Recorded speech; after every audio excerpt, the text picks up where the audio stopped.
What's going on? Coach D? Are you frozen? Is Coach D frozen?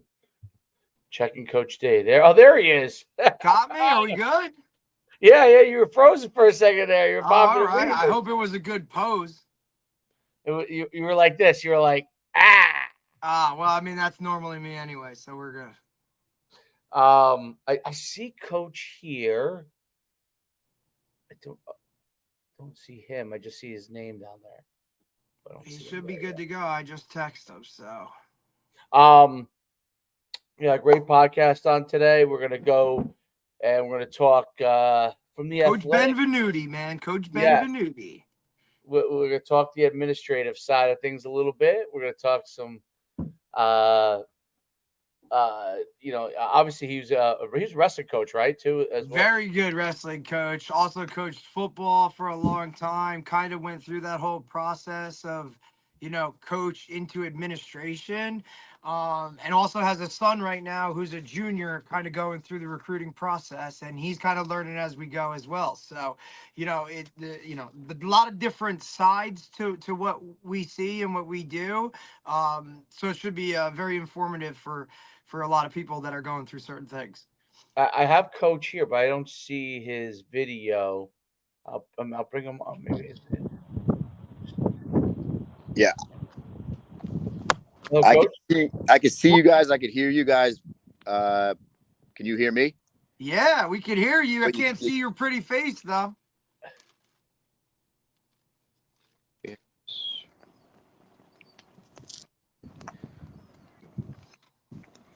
I don't know why it's not. You can try, Coach. Try going out and coming back in. Okay. All right. And then we should be all right. Coach, how you doing? You all right? Me? Yeah, you good to go? Oh, yeah, I'm good. I'm good. A little Travis Hunter action last night. Holy hell. Yeah. How'd you enjoy the game last night? How'd you enjoy that game? Stud, dude. He's all over the place. 134, 3 tutties, I think. Ed Shador played very well. I heard that. Must be that Nike NIL deal. Well, North Dakota State was winning at halftime 2017. I was kind of hoping that they were going to drop that one and then run the table. They were going to drop who? The first game, like lose to an FCS and then just run the table. Who? Colorado? Yeah. I don't know if they're that good. Are they over 4 wins? I don't. Let's look at their schedule. Because he was 4 last year. Well, he's got one. And now he's not talking to reporters, so he better figure something out. He's got Nebraska next week. Oh, no way, dude. Absolutely not. You don't think they can beat Nebraska?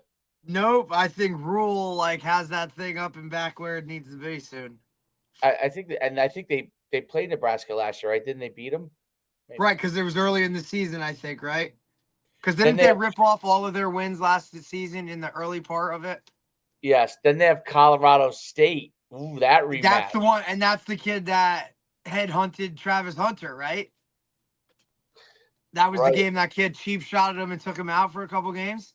Colorado State could have won that game. And then they have Baylor. I don't know how good Baylor is. I don't know how Baylor is.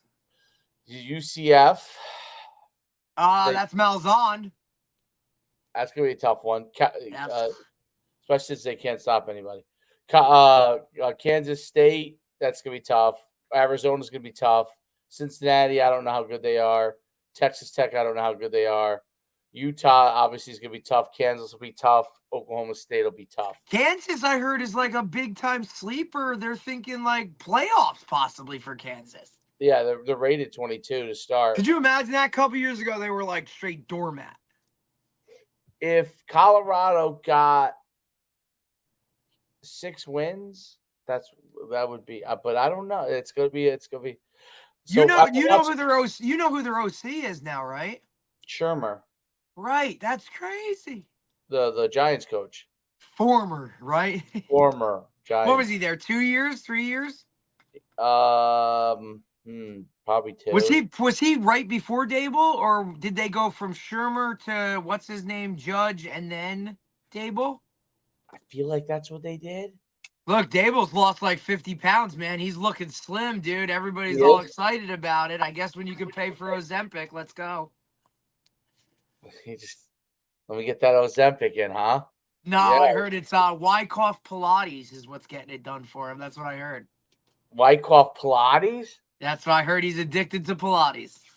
Come on now. I swear. Who said it?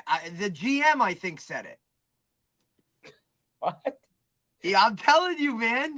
They said he was like hurting for the first 3 days. He was absolutely miserable, but now he's like addicted. To Pilates? Is that what lost him weight? I just think it's that Wyckoff area, dude. It's that Bergen County. He's sucked into it. Is that where he lives in Wyckoff now? I guess so. I know. What's the GM's name again? I don't know. Whatever the GM for the Giants. I think he lives in. I saw Coach briefly appear and then disappear. He's a pretty face too. We got to get his face. Yeah. It'll be interesting to see the Giants, Jets, how good they are. And Neighbors is wearing number 1 this year, dude. Is that significant for? I mean, I think he wore something else in the preseason, and then now he's wearing that. I think he wore like 13 in the preseason, maybe. And then I think now he switched to that. They did like an official rollout of like, hey, this is what he's wearing, da da da. So buy your jerseys now, people, I guess. Let me see. Coach just shot me a text. Let me see what's going on. Neighbors, he's looked really good. Yeah. I think he brings like a little bit of a different mentality to these dudes, bro.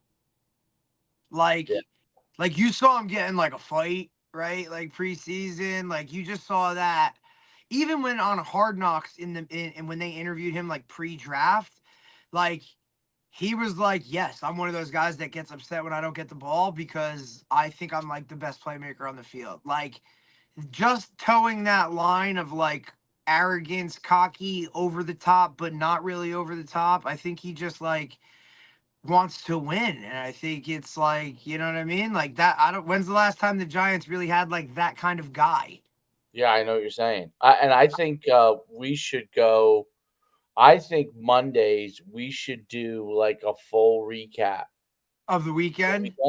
We could touch on a couple of high school games. We could touch on a program, maybe a big college game that we like. Yeah, like one of the week. Listen, West Virginia canceled classes today because of the Pat McAfee show. Did they really? Let's go. That's my pick for the week. West Virginia over Penn State. That's your pick? Let's go. Neil Brown, my guy. I know. Your man Neil Brown has struggled. And he loves his team. And when Neil Brown loves his team, we're good to go, dude. I'm telling you. Sinsky said it. I'm rolling with my guy, dude. And the spread is 10.5. Like, well, spread is 10.5. That's yeah. That's big. But it's at West Virginia. Come on, everybody's just on campus. All those freshmen, like Penn State is number 8 in the country. James Franklin hasn't won doggy do. I love it. Like, he's a great motivator, man. Like, I like him. He's a really nice guy, but like, he's had some teams, they just can't ever get over that whatever, man. I don't know. Like, come on, dude. How many years has he been in Happy Valley now? Well, let's just recap last year. Last year, Penn State 38, West Virginia 15. Ooh. Let's see. West Virginia in the end, though, they beat up Baylor. They beat Cincinnati. They got smoked by Oklahoma. They beaten UNC in the bowl game. So they came around in the Duke's Mayo Bowl game. They won 3 in a row to end the season. That's your sleeper pick, huh? Well, and I honestly think like if he doesn't do something this year, there's no way he's staying.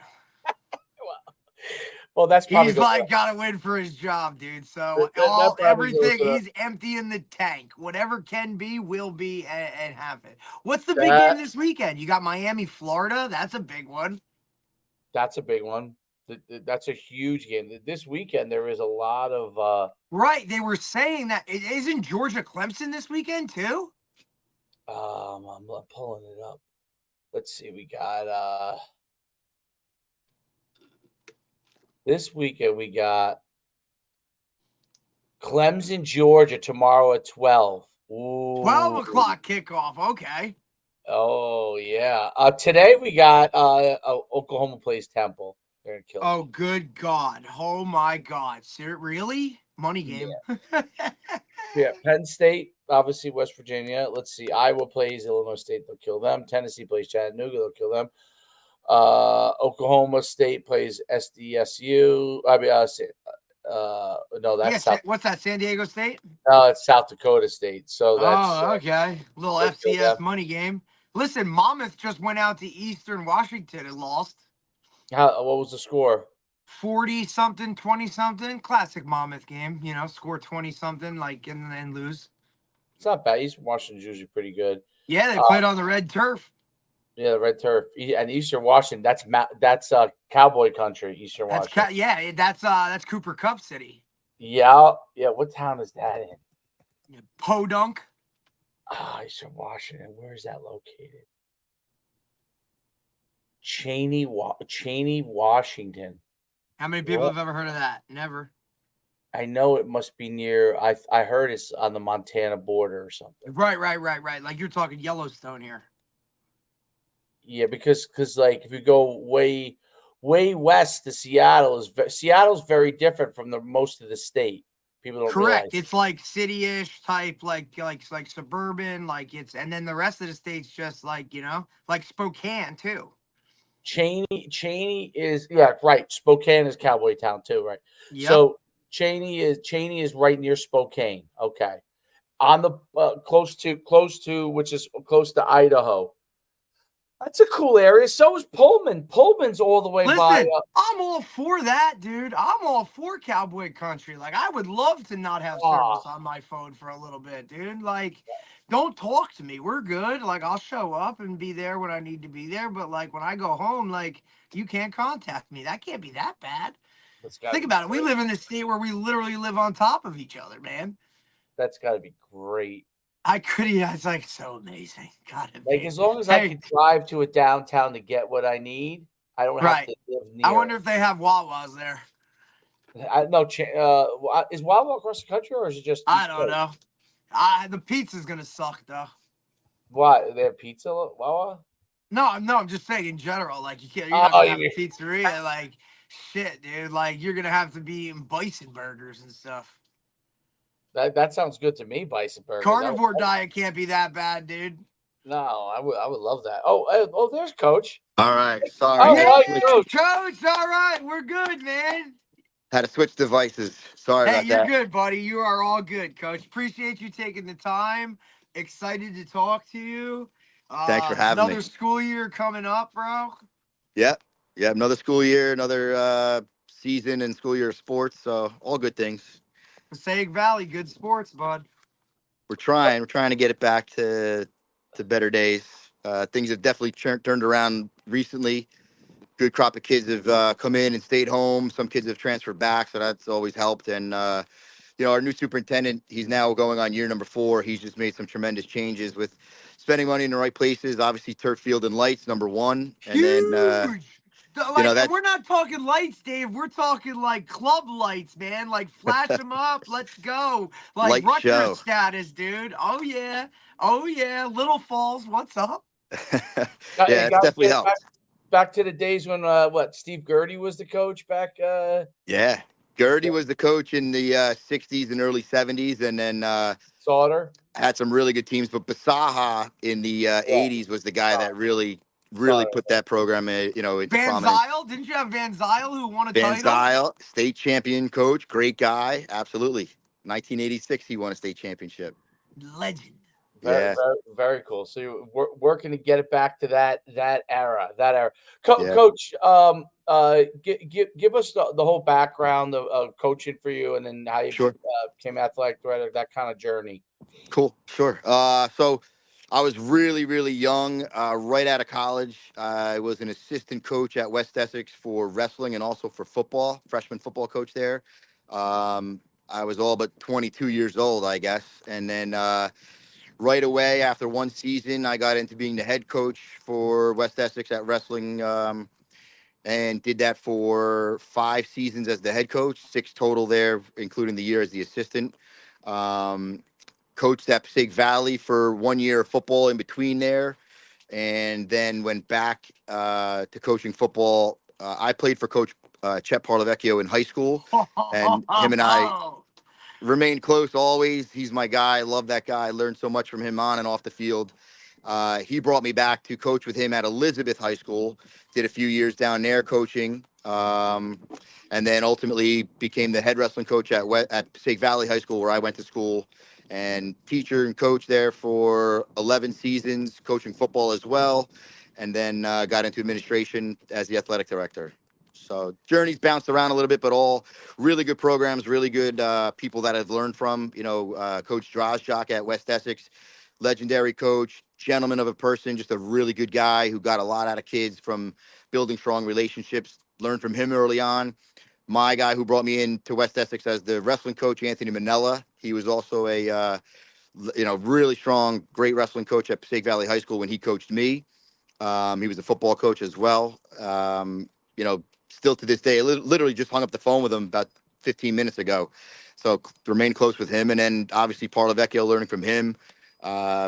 Many levels of coaching, just, growing up to be an adult, being a man, so many things learned from that guy. And then Bill Johnson, I coached for at Passaic Valley High School. We've had Coach Jay on. Coach Jay's been on. I've just been so fortunate to learn from great people, and then obviously kind of forge your own path as a coach, and now leading into being an administrator. But definitely the people that I've learned from have really influenced my life and my coaching career in the greatest of ways, and I appreciate them and owe them so much for that. Yeah. Well, what's been the biggest transition going from being a coach to being an administrator? Great question. I think many coaches probably look at, and I was guilty of this, looking at the AD role and thinking, well, I could do that. That's not hard to do. And there's just so many things behind the scenes that most people or many people don't even know about. The hardest transition for me, when I was the head wrestling coach, my little team of 30, 40 guys, whatever took place in that team, in that locker room, good, bad, or indifferent, I can control it. I can fix it, make it better, handle it. When you become the AD, there are so many things that are just out of your hand. The weather, we're in an officiating shortage at this time.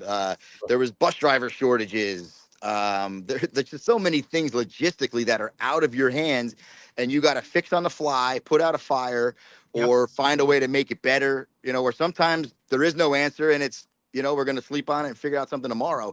I just never operated that way as a coach. So the hardest thing for me was to deal with the many things that are out of your control. That was so hard for me in year one. Just really, really challenging. You have to be much more, I guess, adaptable to what's going on and flexible. And that's hard because then the coaches, as you know, are usually inflexible on what they want to get done because they want to get certain things done within their program, and then the rubber meets the road on that. So I'm sure that's always a challenge. You brought up referees. I'm just curious because there is definitely a shortage there. Like, how does that process get managed, especially football and stuff? You had to deal with it, Dave. Dave coaches his son 9U on Sundays, and those 3-man crews, man. Like, hey, buddy, like you got to call something or do something. And listen, I'm sure you took over how many years ago now? This is the start of my 7th year as athletic director. Right. So you were athletic director through COVID too, which I'm sure throws 1,000 wrinkles into everything. But nightmare. Now, like you said, post-COVID, obviously there's a referee shortage. Like, how does in that all work? sports, right? In all sports. Right. Yeah. Across the board. Doesn't matter, baseball, football, soccer, basketball, wrestling referees, volleyball guy, like track, how does that whole thing come together? It's tough.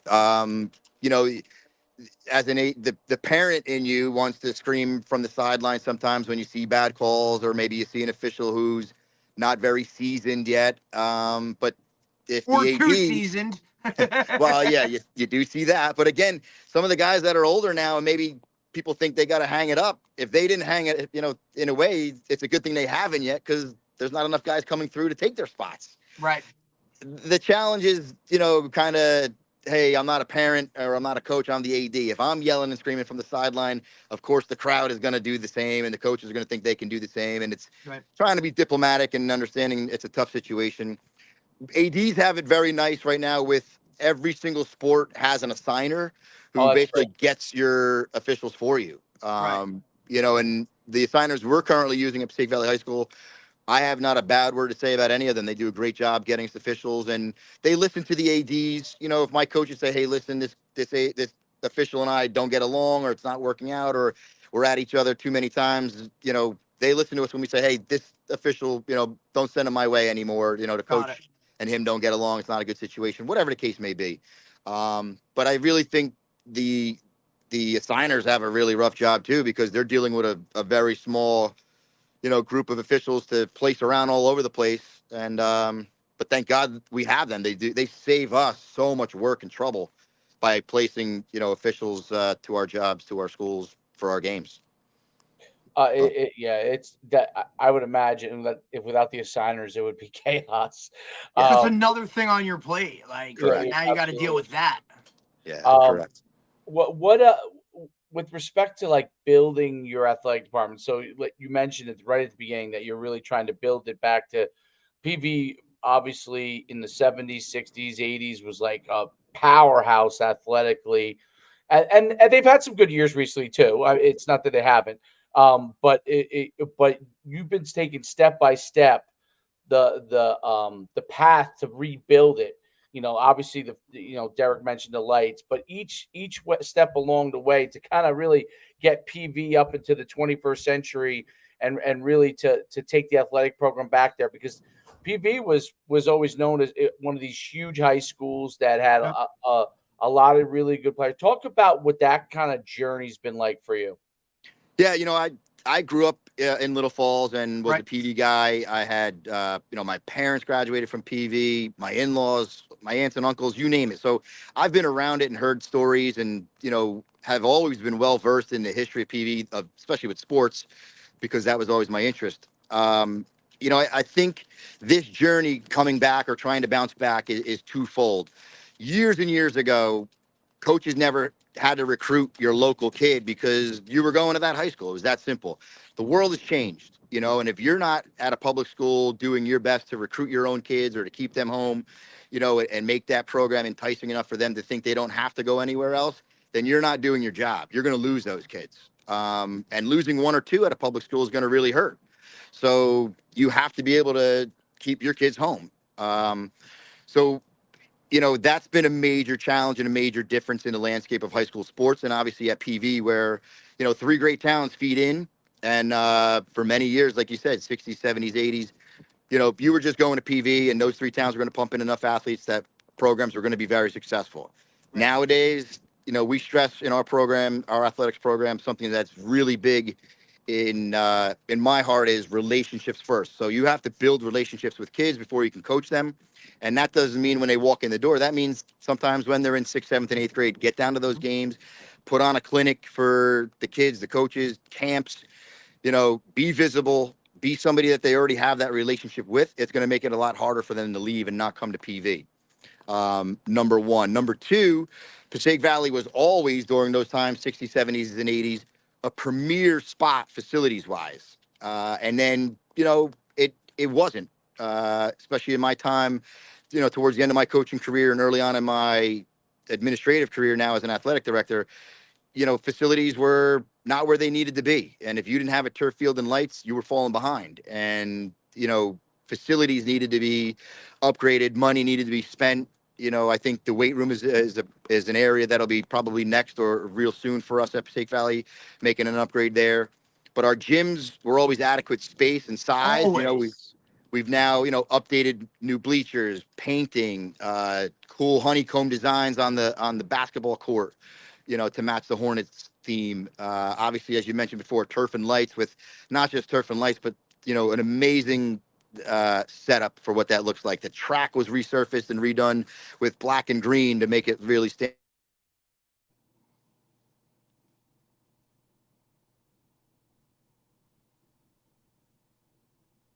Did we lose him? I see him there. And I know what he's talking about because I coached there 2009, 2010. And like you were saying, and even growing up, because those three towns were in our youth football like pool. And, if you played Little Falls or Totowa, or back when it was West Patterson back then, you played at PV. And like when I coached there, I remember my first year, like they brought in lights for a game against Wayne Valley, right? Like when you would throw them up and they were kind of like, yeah. But when they upgraded, I'm telling you, like, talk about a premier spot to play a Friday night game, especially with like, the way the kids are now. Like facilities seriously matter. It's really important. Like, and Dave, we've seen it where we've been. Some of those places had really good facilities. Some of them maybe not so much. And I just think like when you reinvest in those things, like not only to the players and the kids that utilize it or coaches, but parents, like they want to see the latest greatest type of thing. And if you can kind of keep with the Joneses, you can, like coach was saying, retain kids within your program to stay, What because are now I'm not going here for other stuff. what are the three towns? It's Little It's Little Falls, Falls, Woodcliff, Totowa, and now it's, what is it, Woodcliff Woodcliff Lake? Yeah, Woodcliff Lake used to be what? West Patterson. Nobody right. likes to throw Patterson in there Right. anymore. Used to be West Patterson. Now is Woodcliff Lake and then Total. Right. That's right. Those are the three. You're Oh, good, coach. You're good. We were just talking Sorry. about the three towns that go to PV. Little Falls, Totowa, and what's the new name for West Patterson? Woodland Park, but I'm always going to call it Woodland West Park. That's Patterson. it. I'm always Listen, going to call it West they had to Patterson. keep it a WP for all the manhole covers that have a WP on it, right? Just like Yeah. Elmwood Park used to be East Patterson, right? That's EP, right. like less money. Like I get it. I just call it the 46 corridor, bro. Right there. There you go. Like that's Yep. what it is. But go ahead, coach. Absolutely. Continue with the facility stuff. You were on the Sorry, I don't updating know of when the I cut track. out, but it was so we spent money on facilities recently. Obviously, as you mentioned, turf and lights, the new track.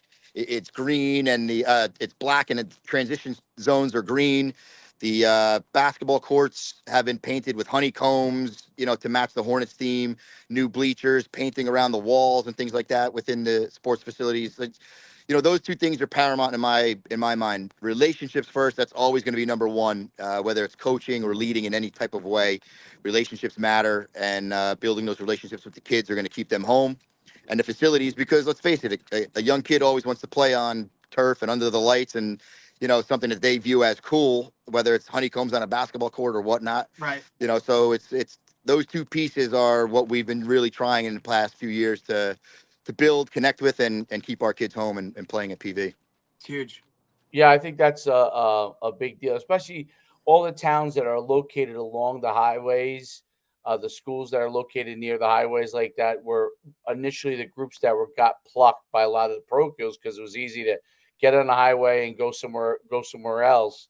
But now, I think one of the positive things I think for public schools, especially in North Jersey, is that some of the parochials have gotten so good, like the level that they have is so high that there's a lot of kids that really that's not going to be the right fit for them, because if you go into a Burton Catholic or DePaul and 8 of the starters are Division I players, that's a tough road to climb. Not that the player at the public school isn't a great player, they or could be a Division I, they could, but you may not even get the opportunity. So it's one of the things, because the level is so high that you could be a Division I level player and you may not get the opportunity. I mean, that was always one of the things that I used to always preach to kids when I coached in North Jersey, and is that it's not just about how good you are; it's about opportunity, to be able to play. So once you're able to play, then you can know what you got to do to develop and get your skill set together. But if you're stuck behind a guy that is already, I don't know, physically more mature, it doesn't mean you won't pass him, but physically more mature at that point when you enter ninth grade and you have the ability and you're there, well, you may not even get the opportunity to develop your way you should, or you might even be out of the sport sometimes in some kids' cases. Yep. So Sure. So that's I think that's I think it's a great opportunity for a lot of the North Jersey public schools to really kind of continue to like pitch that their school's a great opportunity, obviously from a hometown standpoint, but also from a standpoint of you're going to be able to be developed, right? And I think that's a really, really good thing. You're going to get the opportunity to get in the field, and part of development is actually getting on the field. I think parents sometimes forget that actually part of development is actually getting on the field to be able to compete. It's not just running through practice all the time too. So talk about what you're seeing, like you're hearing from like the athletes that come to your school now, that what they're looking for, from coaches and stuff like that, because I think that's one of always the most difficult thing, is hiring as an athletic director and bringing on the coaches that you feel can interact with the community and bring your programs to the next level. Yeah, that's another area where we mentioned before the transition from coaching to becoming an administrator or an athletic director. A shortage in officials. There's also a shortage in coaches, man. I don't think many people want to do that grind anymore, and it also takes obviously a special job. If you're not a teacher, then it takes a job where you're free in the afternoons, or you can give up. Very difficult to find somebody that's available from basically 2 o'clock in the afternoon till possibly 10 o'clock at night. Like that's a tough window if you're not, a teacher or, a police officer or maybe somebody that works for like the town that gets off at 2:30. Like It's it's really hard. tough. It's really hard to find those people. And then, that's during the school year, right? 2:30 for practice or games at night, whatever the case may be. How about like the month of August? Let's face it, you're going doubles and whatever else during camp. Who has 2-3 weeks that they could just dedicate to being a coach? Okay, I gotta take my vacation, but it's not really vacation. I'm gonna go do camp, right? Like that's just part of the grind. It's a hard find. It's a hard person to get. And then even in the months of June and July, when it's like weight room hours or we're on the field for workouts, like that happens during the day. It's not happening usually at nighttime. So where do you find those people who are able to do that and be available? And then when you do find those people, are they a good fit with the rest of the staff? That was something I learned from Parental early on. Loyalty over everything. Make sure you can work together and have each other's backs. And whether you disagree or agree in a meeting or whatever the case may be, it's just, in front of those kids and in front of the community, we stand together, we win together, we lose together. Find that type of guy, find that type of coach who's loyal. Of course, knowledgeable is key, and you would hope you're probably not getting into it unless you had a little bit of knowledge. But you could also learn from different head coaches if you weren't so knowledgeable and kind of just learn that system. I've seen that done before very successfully. But number one, can you relate to kids? Can you relate to kids and relate to kids nowadays? And I know that sounds like cliche, kids have changed, but the world has changed, so you have to be able to relate to kids today, figure out ways to motivate them differently than what probably worked for all of us, where maybe it was yelling and screaming and threatening.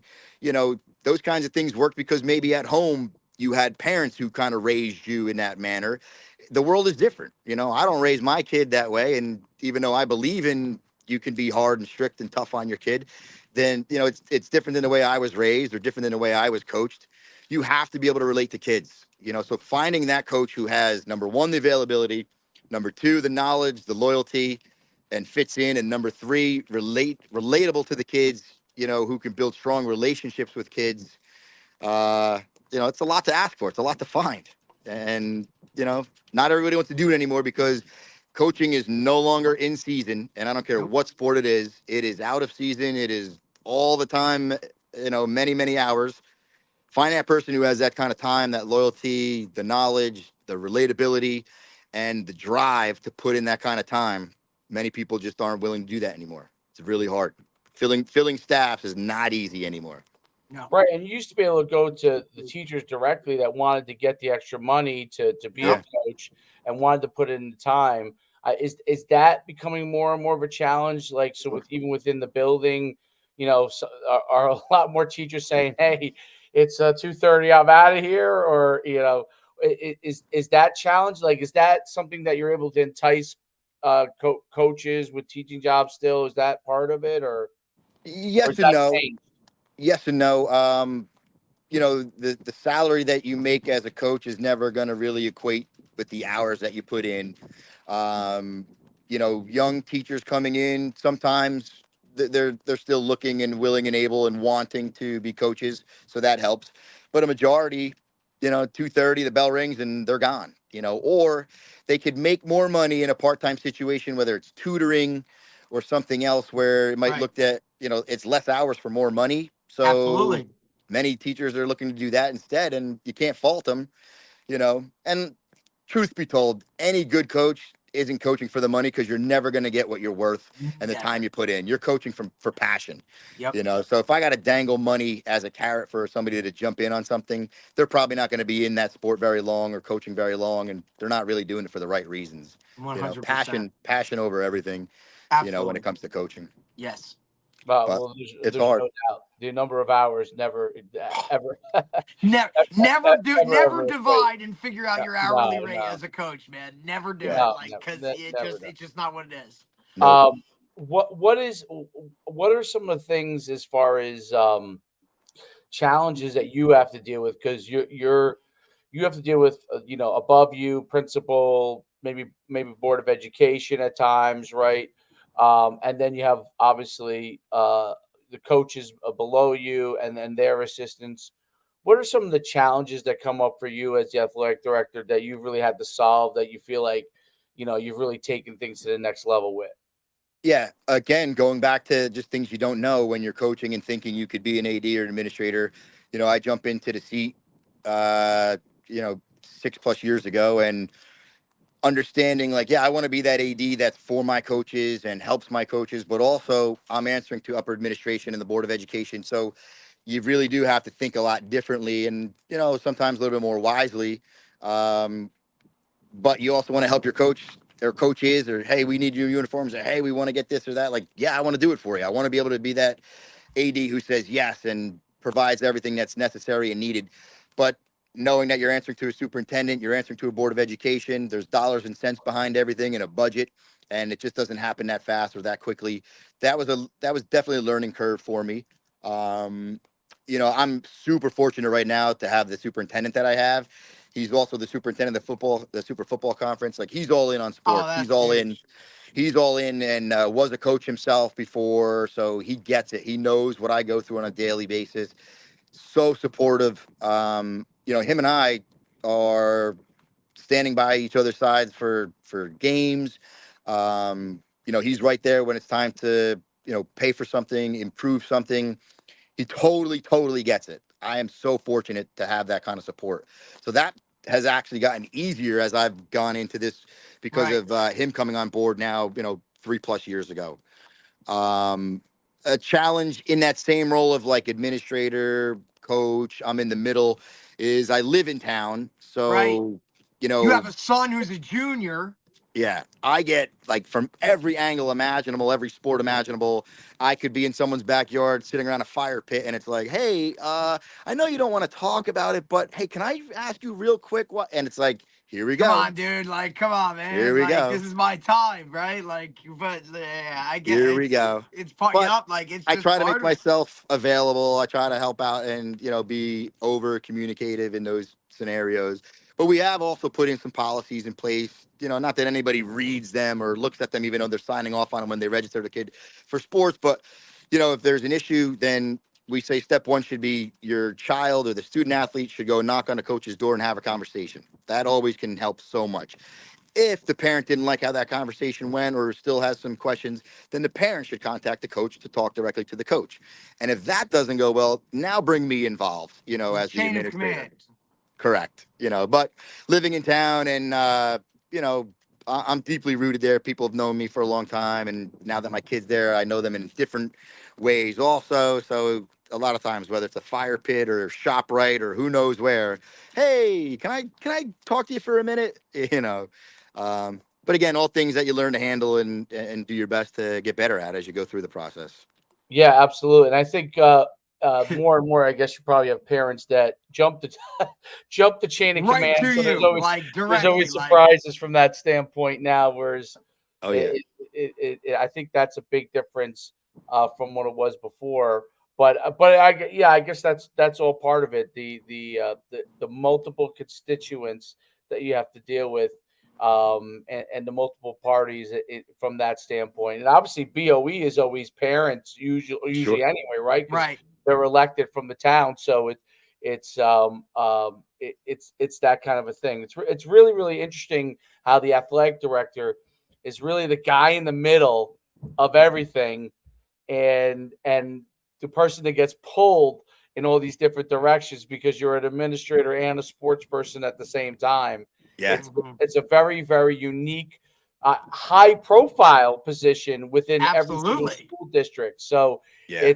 it's you have a tremendous amount of influence and power at the same time that both sides below you and above you have a tremendous amount of power that they yank at you for what their needs is. It's a very very interesting position, and you see that from an athletic director at all different levels. I wonder budgeting wise, Ooh. yeah, how you've been affected, and have you had to utilize outside fundraising for things? I'm not sure how much that has changed over the last 10 years or so. Yeah, when I first became the AD, day one, it was like, hey, listen, we're going to cut this from the budget in athletics because we were hemorrhaging money basically to Passaic County Tech at that time. And it was fairly new to us, and not knowing how many kids. Oh, Ah, isn't it? Listen, I'm sure he'll be right back and he'll yeah, apologize like crazy. But to me, Dave, like because we've always been kind of like the coaching side of it, yeah, and for the most part just to like and I you kind of understand it, and like you really kind of think about the role like you were just talking about, how you're definitely like a middleman middleman. just trying to keep everybody happy. And depending on the size of your school, season to season, how many coaches you're trying to keep happy. On top of it, now you have to deal with people above you that are telling you what you need to get done, and then sometimes those people have people above them, right? And then ultimately, public school, you have to listen to an entire board that's basically determining certain things here or there. I mean, it's like And the you're a freaking budgetary constraints too, which are a yeah, whole like, hey, I know like we need this, or I know we need this, but this has to take priority, and we can only have so much to make it happen. This year with a budget, or that year with a budget. You're like, what's that guy? Like a marionette? You know what I mean? Yep, yes. Guys, I'm sorry. I figured out I just blocked it, but every time I get a phone call on this phone, it's kicking me off the. Coach, Oh, you're an that's what it is. athletic I director, figured that man. might be Like what you're it an is. athletic director. That thing rings nonstop, dude. Like, Nonstop, nonstop. So I apologize. It's probably the worst podcast you guys ever had because I'm getting no, kicked not off. even I close. couldn't get Listen, No, signed on and in. we had a Coach It's a mess. DeMayo. I think after it, like he probably just went and downed a whole bottle of Jameson because he was so frustrated coming on. Coach, you're good. Go ahead, continue. Yeah, but like as you said, you're pulled on both ends because you want to please your coaches and be loyal to your coaches and help them out. Then upper administration, and especially like you said, board of ed could be parents also, or board of ed slash administration. Maybe they're not athletic people or coaching type people. Like they don't understand when you're trying to Right. go to bat for a team or go to bat for a coach or a program. Like they're just not getting that. And when I first became an AD, and it was like, hey, we're cutting from your budget. We were Oh, hemorrhaging money to PCTI. Didn't know how many kids would be going there, how much money that would be every year. So to prepare, we were just kind of slashing all over the place. So like, how am I going to succeed? I'm thinking like I'm going into this job. I want to succeed. I want to get kids new uniforms. I want to improve facilities. We got to make things better here to keep kids home. And it's like, oh, hey, we're going to cut 10% off your budget. And it's like, well, now how am I doing that? Coach Schuman, you talked about like getting creative outside of the budget.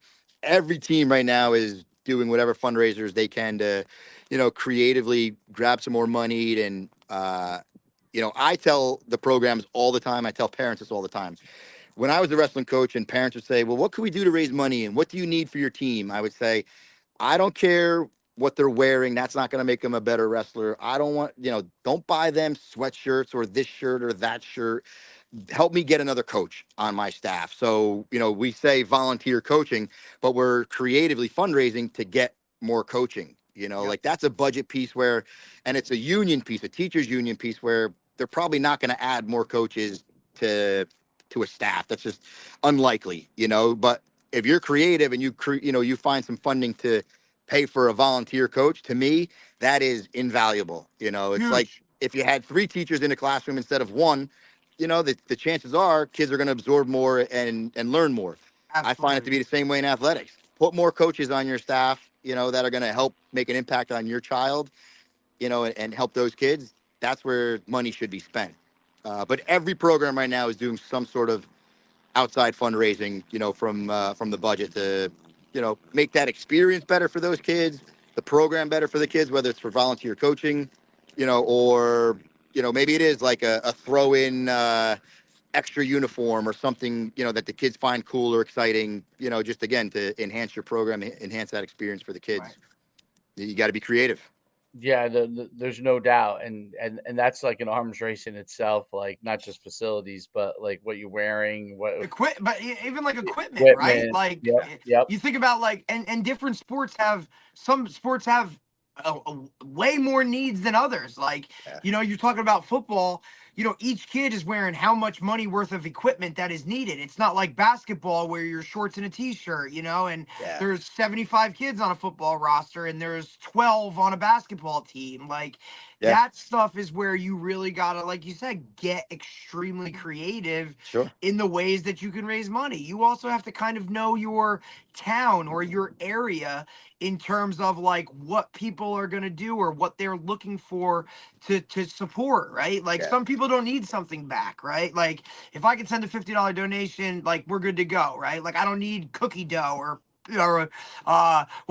wrapping paper. Like, dude, like you've heard of like everything you could possibly think of under the sun. And coaches get creative, and it's really kind of part of that whole process. Like, not only do you have to be part of this team and play, but if you want nice things and better equipment and more coaching and that stuff, then you got to work and sell this program for itself. Yeah. And years ago, there was probably plenty of coaches who were totally against a booster club or a parents organization. But I would say right now, you really need that. Let's look at where football has gone. Do you think a head football coach wants to organize a travel trip to Florida to play an out-of-state team and booking flights and all that? They shouldn't be doing that. But if you have a parents group who's able to do that for you, because honestly, a lot of those trips don't even come through the school. No.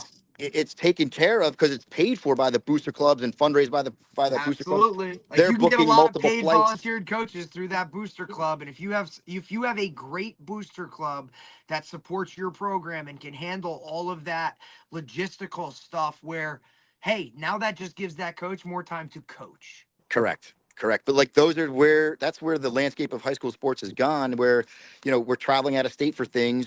Our baseball team this spring, and we'll probably make this a yearly trip now, went to Florida for spring training. And, the booster club took care of the nuts and bolts of all of it. It was great. And they raised a ton of money so that the kids went for next to nothing for what the experience they got. But you can't do that as a head coach and still try to coach. You need those people to help you out, where years ago, coaches were against having a booster club and, it's they that didn't want whole to be bothered with that type of control thing that I feel like older coaches, we're extremely territorial. This is my program. This is how I do it. Blah, blah. Now it's like, all right, wait, if I can have somebody that can handle that, like, okay, great. Now we can go and focus on what really the whole thing is and like actually coach and get to the nuts and bolts of that, where they handle all that other logistical stuff. Yeah. So you need all those people to help out and make that program grow. And those are things that kids want these days. They want to travel. They want to get They want that experience. That might be the only time that they ever get to travel as part of a team in that retrospect. I mean, you look at a school well, I think a lot of them do. I think actually you get the flip side of it is that a lot of them do travel maybe with travel ball.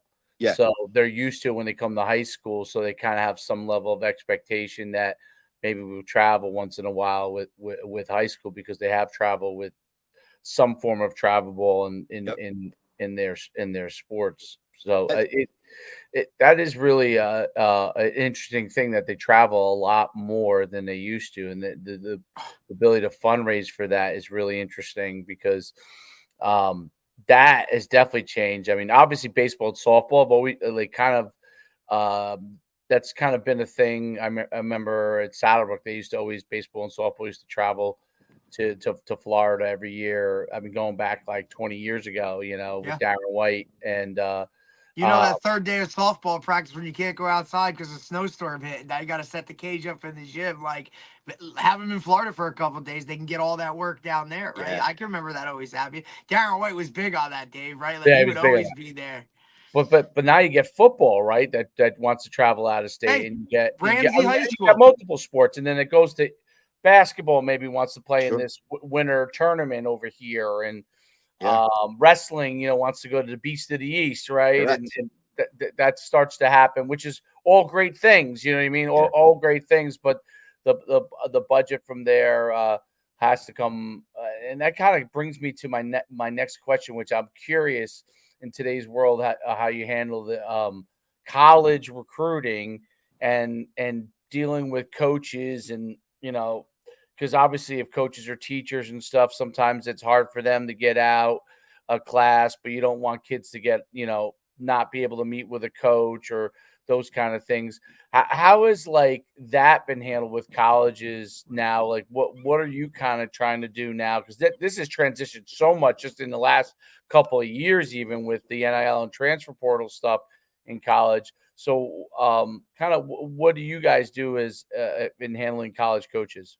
Yeah, I mean, from an in-house perspective, kind of like what you alluded to, if anybody knocks on our door or is coming in, our head football coach or any coach that would be meeting with a college coach who's there to talk to a player, they're going to get coverage. They're going to get out of their class or their assignment to make sure they're in on that meeting with that kid. No questions asked right away. And especially right now with our superintendent, being such a sports guy and somebody who gets coaching and understands the importance of that opportunity for that kid. It's like no questions asked. Get them coverage. Get that coach downstairs, take him to your office, bring the kid in, have that meeting, make sure that takes place. What I'm currently going through and learning all of the other end of, being a parent and seeing how the recruiting landscape has changed, opened my eyes, and thankfully Derek has been just a tremendous resource of mine. Like, hey, what do I do? How do I get started? Where do you go? Because it's different. When I was a kid, everything went through your head coach. So if it wasn't happening through your head coach, you weren't getting recruited. Now it's the head coach is like last to get involved. It's you better be on Twitter. You better fill out questionnaires on every program you want to go to or think you can play at. You better get to prospect camps. You better get to combines. You better get your name out there, exposure out there, highlight video out there. And it's on you and it's on your parent to like make those things happen. It's so different, but I don't know that everybody understands that. So now that I've learned, a lot in a short period of time from Derek and going through it this summer with my son, getting that ball rolling, I feel like our school needs to do some sort of a, seminar or teaching lesson with any potential parent, or kid who has interest, no matter what sport or what level. Hey, listen, your son is a freshman, your daughter's a freshman. Here's what you need to do, and here's how it gets started. And now, moving forward each year, kind of have that refresher course with parents, where like me as the AD / going through it with my own son can help, with various perspectives. But just so that people understand what is involved, because myself included, former coach, former D1 athlete myself, I wrestled at Seton Hall University. It just was so different. I had no clue how any of this really happens nowadays. Mm-hmm. And there's got to be way more people in my boat, and to help them and kind of educate people just to get that out there, I think is, really important. Something that we need to do now as a high school, helping kids and helping their parents. Well, that is a monumental change because of the fact that recruiting has continued to evolve at such a rapid pace. And once they put in the transfer portal, that affected high school recruiting in certain ways. NIL, which only really affects probably the super elite athlete, the best of the best. Yeah, but it's something that's on parents' mind because they don't understand. Yeah, they see it, they don't understand it. What does it mean? And then you hit the nail on the head with the fact that coaches are sometimes the last to find out about things. I remember we had Coach Dunn on from Old Japan, and they every year they'll have a Division I kid, FCS kid, and they're a public school football program, and he coaches obviously basketball, girls basketball as well. He's had a lot of great girls basketball players. And so, he talks about how nowadays it's like when he had the Fuller brothers, like they came to him, they talked to him about, and now it's okay. He's finding out, what they're requesting of the player after the fact. Right. And what did he say? The one thing, Dave, he was like, look, I had a player commit, and then he told me on Monday, and then I already been out there. I had the college coach call me and say, hey, I just offered so-and-so. And he was like, wait, what? Like, it's like the process is almost the order has now gone out of order. Well, you got rid of the quote unquote middleman type of thing. So even though the coach really isn't the middleman, but that's kind of from a recruiting standpoint, they view it because they can go directly to the parent, and to the athlete, right, and start to cultivate that relationship. Absolutely. They're also moving at such a light speed pace too. Now every sport's different, but they're all moving at a lightning speed because they're whether they're going to offer a person or not, they're trying to get those things done as quickly as possible to try to build a base of players that are coming to them as early as possible. And it goes for all levels. And then you have like at the Division III level where they're in waiting to see who falls through, and not just falls through, but who can come to them, like what kid's leaving where. It's a totally different world. I've had this year, it's so interesting. Players that I've worked with, I've had kids that had multiple offers at Division I, and when they figured, it's time for me to commit to lock it in, they've said we're going to have to wait on letting you commit because of the fact that we're going to wait for the transfer portal in December to come out, and whether we'll have a spot for you. And there's multiple different reasons. We over offered, so on and so forth. And who fell through? Who's this? Who's that? Well, they over offer, right? So that's a big thing too. Like the over offer is at least scholarship wise or positions now because the roster sizes are changing too. And we always talk about right? Don't we talk, Dave, like committable, non-committable, right? Like if you're a freshman and say, oh, you have an offer, hey, can I commit? Well, it's kind of like it's that game. Yeah.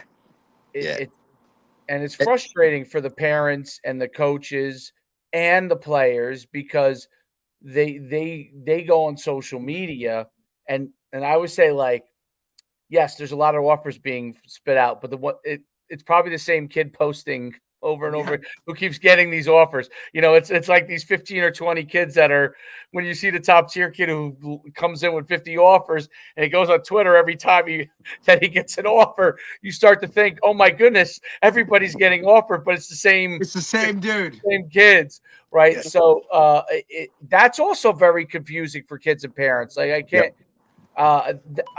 that is definitely, I think you're 100% right. Like, and as you start to move to the new era, like beginning to educate or bringing people to educate parents as to like, these are the things that are happening.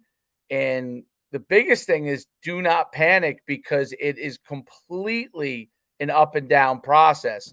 And you're probably going to be down unless you're an elite player. The elite players, when I mean elite players, like everybody knows who he is. Yep. Now, like everybody knows this kid is quote unquote one of the best. But everybody else who could be high level players, Division I players, Division I athletes, they're going to go through highs and lows, and probably a lot of it's going to be low until it becomes a high. And absolutely. And that's the hardest thing on it. And It's very interesting too. That's what it also makes for so much chatter, because like the heads that do all the talking about recruiting and all, it's very interesting because so many things happen. So you get so much media attention on recruiting and what happens, because it is very interesting. This guy left here. This guy got this money. This guy got this. But it all seeps into everybody else thinking, wait a minute, what about me? Right. Yep. Yep. And you feel like you're at a loss. Whereas when I came through, like, and this was in the early 90s, when I came through, I didn't realize that, what my recruiting situation was. No clue. I didn't even know compared to somebody else. Like, I didn't know if somebody else got offered early or somebody.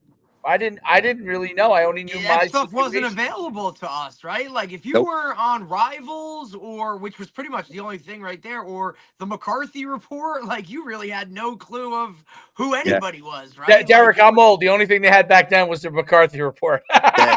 Me too. And that was on paper. Look, it wasn't also digital. had newspaper. It was on It was paper. on You didn't even paper. get it. You Like, didn't even. you I didn't were even know I was on it VHS until all McCarthy day, buddy. came up You to need a me. VCR to watch Dave Schuman. Yeah, that's right. McCarthy came up to me in spring track. Already had committed to, already had signed with UConn, and he said, "Oh, I want you to have something. You were in my report, and You're like, oh, no rated you shit. as like one of the top 2 or 3 running backs in the state." I didn't even know what it was. Yeah. Yep. I didn't even know what it was back then. He's a really nice guy. God rest his soul. Yeah, and now His that's son's taking it literally over. all these kids But- look at, right? Like that's Yeah. all these kids look at. Social media, 247, game Rivals, changer. where am I? What Yeah. did I move up in my ranking? Who's the best receiver in this region, in this state, position?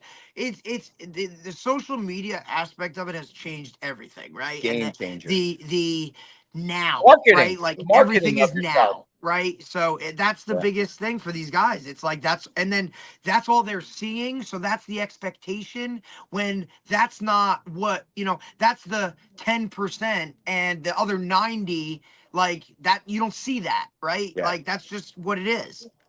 It's so funny. Like, this is a full circle story that I'm about to tell you, and it hits the nail on the head as to where we are right now with the landscape of recruiting. So years and years ago, I coached some really good wrestlers. Kid by the name of Ryan Dunphy was getting recruited by everybody, and he winds up at Cornell, which is a tremendous fit. And Rob Cole was a tremendous head coach and great recruiter. He sat down and talked with us about, don't use a recruiting service like that. That's garbage. You don't use a recruiting service, and don't have somebody make your highlight video with all fancy stuff on it. He's like, just send me your best match, your best 2 matches, like stuff like that. And it was just so different, right? And even when I was a kid at Seton Hall, I could remember, like, the coach would get a highlight video from somebody and he would throw in the garbage. He's like, I don't want to see highlights. I want to see this kid win and lose. I want to see both, It just totally changes the whole landscape. And if you were using a recruiter or recruiting service, it was frowned upon, because who knows you better than your head coach, or who knows you better than somebody, in your inner circle to make a phone call or get facts about you. Well, now, like, I see what you guys are able to do for kids and how you're able to get that exposure because of social media. You can't do that alone as a head coach. You can't do that alone as a parent. I certainly can't. And that exposure on social media that you guys are able to do, and even just the real talk of, like, evaluating a player, knowing, players that you've had before that you've evaluated or seen, get land at a different college or a situation. Your knowledge of that and your ability to reach so many more people is absolutely a necessity nowadays, where, like, that has totally gone full circle, where we're being told, don't use a recruiting service. Right.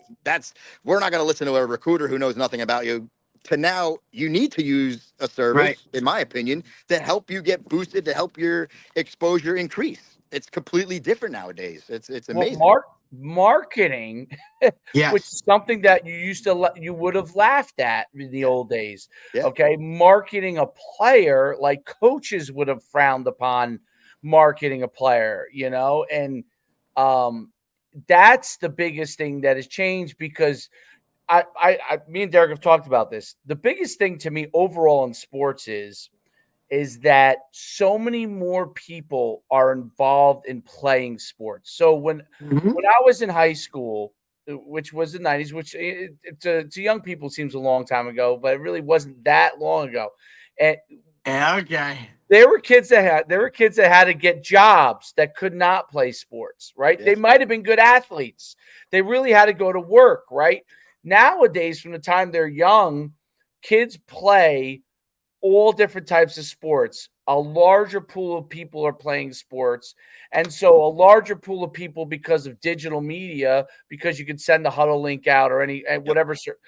The coaches are getting so many more pieces of film than they ever have gotten. More athletes are playing sports. More film is getting in their hands earlier than ever. It's like when I talk to college coaches, it's literally a clutter. They have guys now that are just going through got kids that are on the lowest level just to say, hey, coach, take a look at this guy.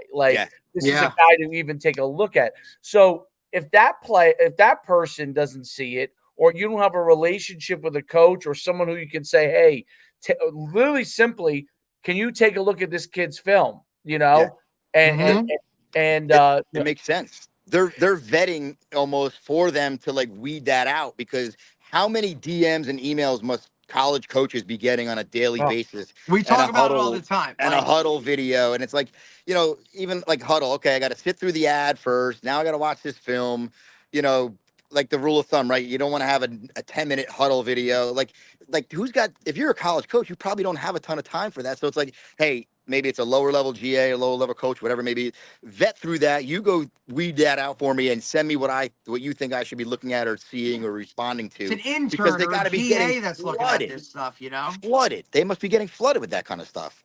Well, we had on Tyler Siskey, who used to be at Alabama and Ole Miss and called quite a few places.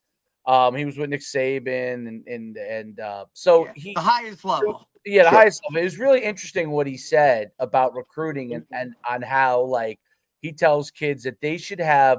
It's not like, for example, a running back. He said will put all his touchdowns on the first part of the film, but it's really not all about that. It's about these long runs that show how fast you are. These extremely unbelievable plays. So even if you gained a yard on a play, but you shook 5 guys because you didn't have any blocking, which happens sometimes in high school, right? Sure. Those are clips they have to be super dynamic to keep them to get attention. And it probably doesn't need to be more than a minute or two for them to really make a decision on this guy's athletic enough or not to be able to do it. Now, every sport's different. Wrestling's going to require different things. Basketball is going to require different things. But I thought that was very enlightening as well, in the sense that basically nobody has time to go through all this stuff. Exactly. We need to see that you are great for our level, whatever that level is. We need to see that you're great for that level right now in the first several clips for me to even consider that you're a guy that I would look at. And the rest is basically tossed in the garbage, which I found is really, really interesting. And then you got to come back around if you do all of a sudden get those kind of clips. And then the other part was that it was pushed so far forward, meaning like young wise, where they'd rather try to make a decision on a guy earlier and then worry about it if he isn't as good later on, meaning he looks like he's going to be that good right now. Let's offer this guy. And if for some reason 3 years down the road he hasn't developed and he isn't, he didn't grow or he never got any better or he didn't work hard, then we could just kind of move on from him at that point. Right. And we've seen that happen. I mean, with guys that we had in our club, I don't want to mention it, but we had a receiver that was a big time receiver, had a bunch of offers and ended up having nothing in the end. Never committed quick enough. Because he was just waiting for that next best thing, and the coach was open and honest with him. Like, hey, there's 2 guys that could fill this spot right now. Like, kind of like, hey, you should pick this or you should whatever. And he was like, I'm good. And now it's like, dude, now you're nowhere. Right. Went from 10 to 0. So that has to be very, very, very confusing. But you're 100% right. Like seeking out advice on it, and every person's situation obviously is very, very different too. Yes. Like there is no core, There's no cookie cutter way to do core it. tenements. Yep, exactly. There might be some core. There's some core tenements how to get yourself out there, but I would say almost no core tenements about each person's situation. Right, each person's situation is pretty much customized because what level you're at, how many, what position you play. Yeah. That goes for any so many, sport, I think, any like sport. intangibles, right, that go into it. There's So so many. many ingredients. And Dave, how often do we talk about it? Like at the end of the day, you can do everything you're kind of like supposed to do, and it still might not work out. Yep. Yeah. That's the crazy part too. That like that's the hardest part of this whole thing. We're telling you, trust the process, trust the process, trust the process. And like at the end of it, it's like, well, coach, I trusted it, and look what happened. It's like, sorry, bud. Like this is just the situation. My favorite is, and that's the hardest part. My favorite is the quarterback position because it's insane. Almost everybody that you get a film on can throw. They can all throw, and almost all of them now are somewhat some kind of a dual threat, right? And what's so interesting is they could all point to a Kyler Murray of the world at 5'9", 5'10", that became a Division I player. And there are a lot more 6', 6'1" quarterbacks that get Division I offers. But I've also seen, and I've worked with some of them, 6 feet, 6'1" quarterbacks that struggle to get offers.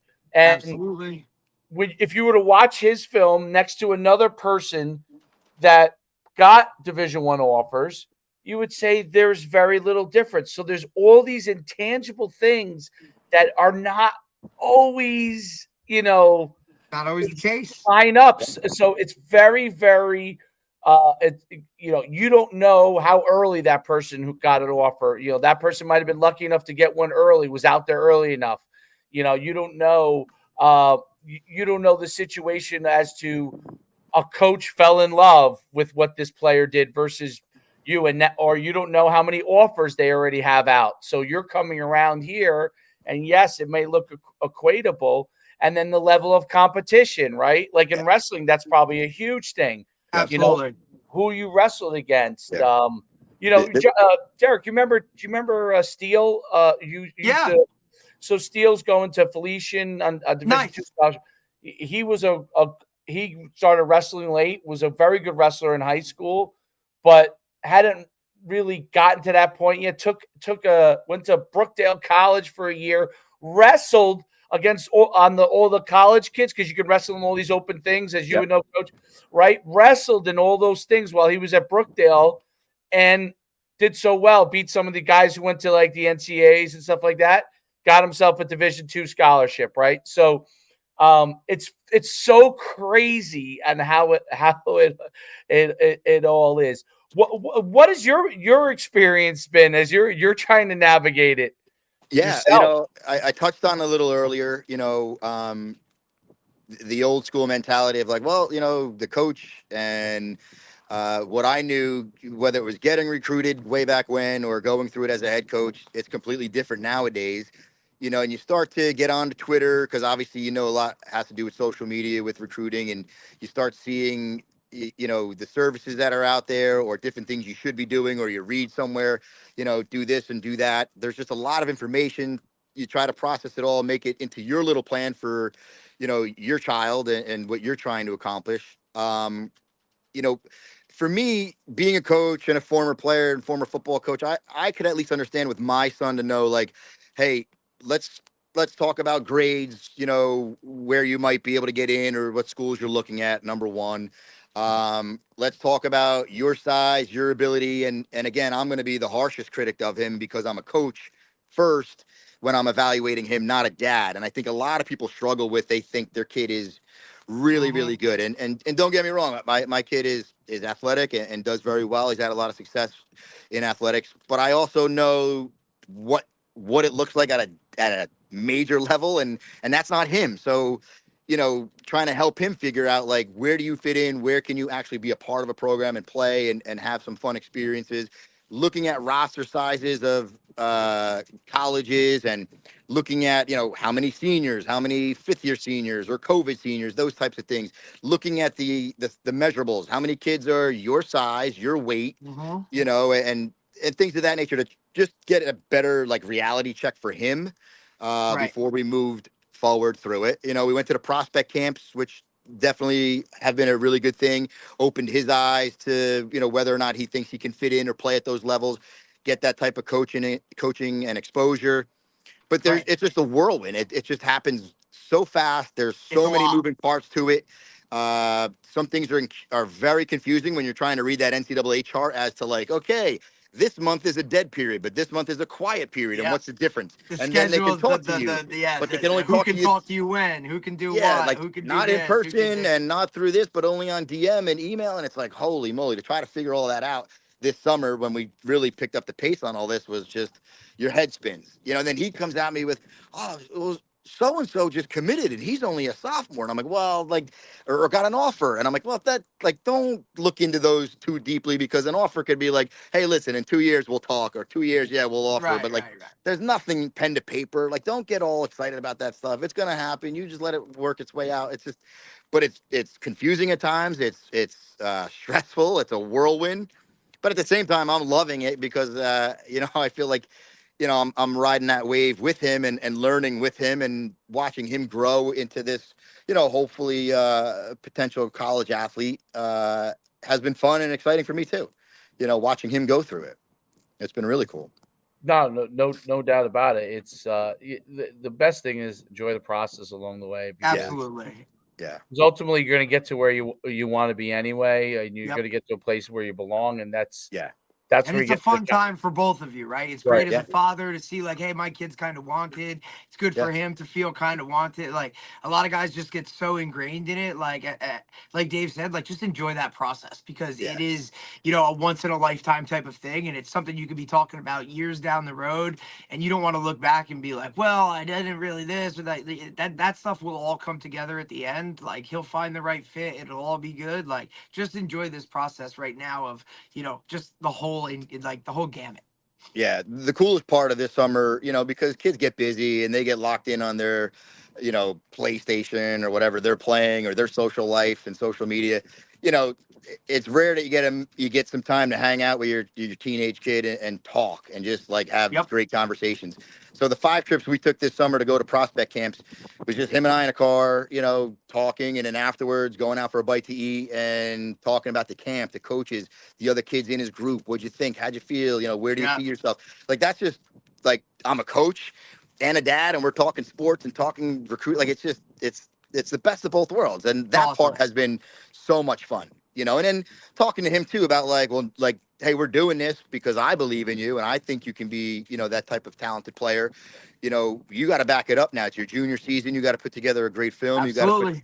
You got to be on that field and be the guy that stands out. If that's what you want, I'll take it to the end of the world. But you got to back it up on the field, and more importantly, your preparation before that game day. Like, act that Mhm. way every day in practice. Act that way in the offseason, the weight room, speed training, whatever the case may be. You put that type of work in, classroom, you name it. I'm going to be there to support you and take you to the end of the world to try to help you get to where you want to get to ultimately. And that's been the Awesome. coolest part, is just kind of like going through that with him and, watching him grow into that type of, student athlete, really, and a Yeah. young man, getting more mature as he grows. And it's been really cool. A lot of fun. It's awesome. No doubt. No, that's phenomenal, Coach. It's been It's awesome. great having you on. I'm Yeah. glad we finally got the technology part worked Yeah. out. Sorry for my Hey, you're my good, man. I appreciate it, Coach. I appreciate it, obviously. You know what I mean? And like I said, we've been in contact, and it's Yeah. awesome to see you now, like, because I've seen it from the jump, right? Like when I was with you in 2009 and 10, and to see Yeah. you grow and do great things. Like, Passaic Valley's always been an awesome place. Like, it's where I got my entire coaching career started. So there's always a piece that's there. But just to see you grow through this whole process, and then watch your son develop into what he can become, it's really awesome. So I'm glad, we can always help in any way, shape, or form. Just let us know. Listen, I appreciate, you guys and what you do. Like I said, it's a newfound respect and understanding, and you guys work hard at this with the recruiting and helping kids and families, and the podcast. I love it. I tune in I saw the one with Coach Dunn. You know, I heard his remark about finding out on Twitter that one of his kids had committed already, which, you know, you laugh at nowadays, but that's how it goes. The Princeton head coach, Therese, he did a great job talking about relationships, and I'm a real big relationship guy. So, like, that really hit home with me. You're bringing so much to light for kids and families throughout the recruiting process and just, you know, high school athletics in general. And I think it's an important piece. You know, I really do. I respect what you guys do. I think you're great at it. And Derek, you know, personally, having known you for a long time, and the questions you've answered for me and the help you've given me, you know, throughout this summer is invaluable. I love Appreciate doing it, stuff buddy. like this. If you couldn't tell, I love doing things like this and talking sports and athletics. So love being on. I'm honored that you guys asked me, and really had a Anytime, great bud. time here. Appreciate it, man. Great Keep up the having you good on, work. Coach. Thank you guys very much, and we'll talk soon. All That's right. it, Enjoy man. the Go rest of enjoy your summer. yourself. Talk to you later. Thank you. All right, take care. Bye, guys. Take care, buddy. That was great. Good stuff, man. Good stuff. Good stuff. It's good to hear what it's like to be an athletic director. I think it's important for No, thank you. maybe for a lot of No, thanks. You're good, bud. I'm good. I mean, shit, his phone rang 3 times in an hour from God knows what, dude. Like, that's just what the world is. That's what it is. no, of course. Well, yeah, that's their job must be on the phone. They must be on the phone 24/7. All day. I was surprised he was not one of those earpiece guys walking around. No thanks, dude. No, I don't even pick up my phone. Look, I know it's a good amount of zeros, but no thanks. No, well, that's true. That's a big. Is that a group 5 or is that a 4? What is that? They're actually a 3, I believe. Wow, PV shrunk. So you think about 3 towns going to one school, and there's still a 3. Were they always that, or were they? No, I think they used to be like a 4. Right. Okay. Yeah, I guess.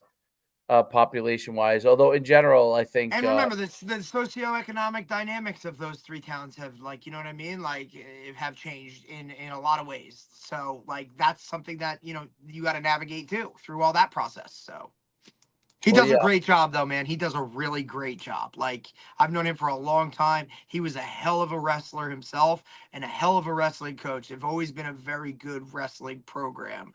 And then, like, I know when he got back involved, when Coach Parlavecchio came back, he got back involved in football. Like, just overall good dude that understands sports are needed and sports are a part of the process, and just continues to help, like, that whole school and just athletics in general grow. So I'll always be a fan of him, man. He's awesome.